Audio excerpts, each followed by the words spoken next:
शहरात कायद्याची अंमलबजावणी आणि नागरिकांच्या सुरक्षिततेसाठी विशेष रूट मार्च काढण्यात आला आहे।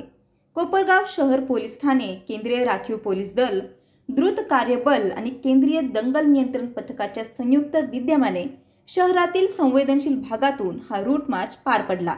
या मार्चचे नेतृत्व 102 बटालियन द्रुत कार्यबलाच्या सहाय्यक कमांडंट प्रियंका सिंह परिहार यांनी केले।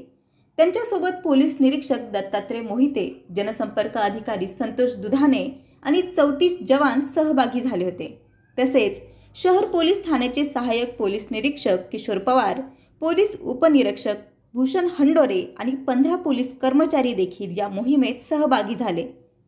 शहर पोलीस ठाण्यातून सुरू झालेल्या या रूट मार्चने कन्याशाळा, गांधीनगर, दत्तनगर, हनुमाननगर, इंदिरानगर, मावळा चौक, राम मंदिर रोड, सुभाषनगर, संजय नगर, विश्वरत्न डॉक्टर बाबासाहेब आंबेडकर स्मारक आणि छत्रपती शिवाजी महाराज स्मारक असा प्रवास करत पुन्हा पोलीस ठाण्यात समारोप केला।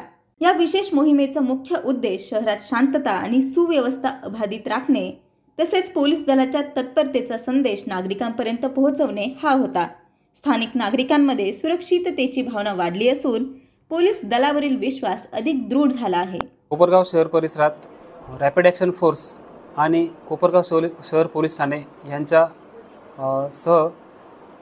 कोपरगाव शहरातील अतिसंवेदनशील भागात मिश्र वस्तीत रूट मार्च घेण्यात आला, जेणेकरून जनतेमध्ये पोलिसांबद्दल एक जागृती निर्माण होईल, तसेच कोणी कायदा हातात घेणार नाही व तसेच आगामी सण उत्सवामध्ये शांतता पार पाडेल। तसेच प्रत्येक नागरिकाने शांतता राखण्याचे तसेच कायदा हातात न घेण्याचे मी कोपरगाव शहरातील जनतेस आवाहन करतो। सर, आजच्या रूट मार्चमध्ये कोणते force rapid action force, CRPF आणि कोपरगाव शहर पोलीस ठाण्याचे पोलीस व अधिकारी।